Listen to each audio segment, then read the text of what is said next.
What is up, guys? Aujourd'hui, dans la capsule, on parle du pilier de l'entraînement et plus spécifiquement, on va parler d'un échauffement qui est optimal pour vous assurer d'optimiser votre entraînement, que vous entraînez à la maison, dans un gym ou dehors ou peu importe. Et ce que ça va faire, c'est que ça va évidemment optimiser vos résultats aussi. Parce que des fois, on est un petit peu confus. Est-ce que je dois m'étirer de façon passive avant un entraînement? Combien de temps mon échauffement devrait durer? Est-ce que c'est vraiment nécessaire de faire un échauffement? Donc, je vais essayer de vous donner des trucs pratico-pratiques et des explications assez claires pour vous permettre d'optimiser votre échauffement la prochaine fois que vous faites votre entraînement, que ce soit un entraînement cardiovasculaire ou musculaire, ou même un entraînement plutôt style sportif, genre une pratique de soccer ou un match de basketball ou peu importe. Donc oui, l'échauffement est super important. On veut préparer son esprit, mais surtout son corps aussi, à la demande qu'il va devoir faire au niveau de votre entraînement.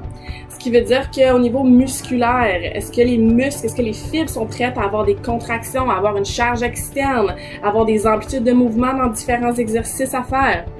Est-ce qu'au niveau cardiovasculaire, la fréquence cardiaque a augmenté un petit peu? Est-ce qu'on a chaud? Est-ce qu'on est prête à faire cet effort-là plus soutenu? Et aussi, est-ce qu'on peut arriver à prévenir des blessures en intégrant peut-être des exercices de mobilité ou des exercices très spécifiques à soi, à son entraînement ou à ses blessures ou à ses limitations? Est-ce qu'on peut arriver à intégrer ça dans notre échauffement pour nous permettre de, encore une fois, limiter ou plutôt prévenir les blessures?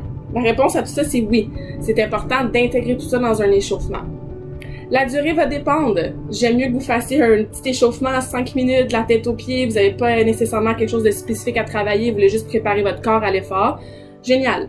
Par contre, si vous avez, comme je disais, des blessures, des limitations, des exercices de mobilité à intégrer, que vous apprêtez à faire un entraînement très spécifique, exemple en force sur un exercice spécifique tel le squat ou le développé couché, bref, si vous avez quelque chose d'un peu plus, je voudrais dire, avancé ou précis dans vos objectifs d'entraînement, ça se peut que ton échauffement puisse durer jusqu'à 10, 15, même 20 minutes.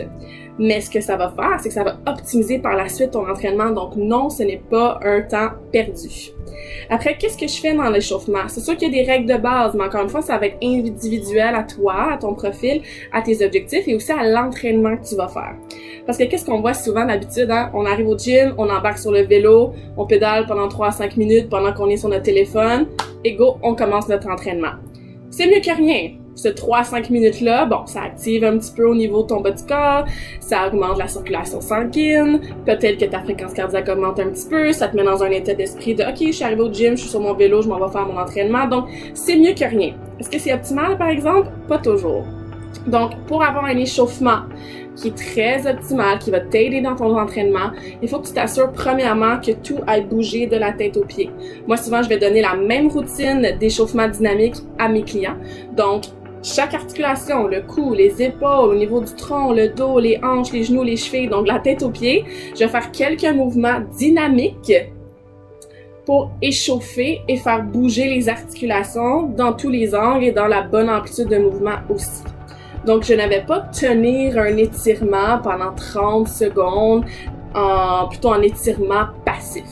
On ne veut pas trop allonger les fibres et les faire tenir très longtemps au niveau musculaire parce qu'après ça, ils seront pas efficaces pour se contracter, pour faire la job qu'ils ont à faire pendant l'entraînement. Donc, c'est pour ça qu'on utilise le terme dynamique. Oui, on peut faire des étirements, donc j'étire par exemple au niveau de mes pectoraux, mais de façon dynamique pour aller chercher des contractions musculaires. Donc ça, c'est la première étape. La tête aux pieds, on s'assure que chaque articulation a bougé dans les différents angles et on allant chercher une bonne amplitude de mouvement.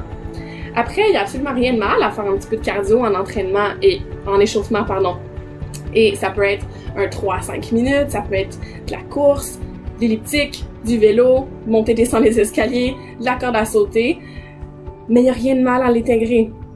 Ce qui est le problème, encore une fois, c'est qu'on fait que ça et que c'est pas adapté à notre entraînement. Par exemple, je reprends mon exemple du vélo. C'est sûr que si tu pédales pendant 3 à 5 minutes, t'échauffes pas vraiment ton haut du corps. Puis après ça, tu vas en faire une séance d'entraînement qui sollicite les muscles de ton haut du corps. On comprend vite que c'est pas tout à fait relié à notre objectif d'entraînement. Donc, tête aux pieds, échauffement dynamique. Après ça, oui, un 3 à 5 minutes de cardio. Encore une fois, ça nous met dans l'esprit, ça fait monter notre fréquence cardiaque, on commence à avoir chaud puis on se sent prêt. Puis après, Là où est-ce que ça va être un petit peu plus individualisé selon votre entraînement, c'est là qu'on peut intégrer dans notre échauffement des exercices de mobilité, des exercices d'échauffement au niveau d'un mouvement spécifique en augmentant graduellement la charge. Par exemple, si tu as une série de squats lourds à faire au début de ton entraînement, ben tu vas commencer avec quelques séries d'échauffement avec par exemple juste le poids du corps, 50% de la charge que tu veux utiliser, 60%, donc tu peux tranquillement augmenter vers la charge que tu as besoin de prendre pour ta série. Fait que vous comprenez qu'il y a toutes sortes d'exemples d'échauffement pour la troisième partie de l'échauffement, mais ça va être vraiment individuel à vous. Est-ce que vous avez des exercices de mobilité au niveau des épaules à faire? Est-ce que vous avez, comme je disais, un entraînement plus en force que vous devez vous préparer à soulever ces charges lourdes-là? Donc cette partie-là va être individuelle à vous.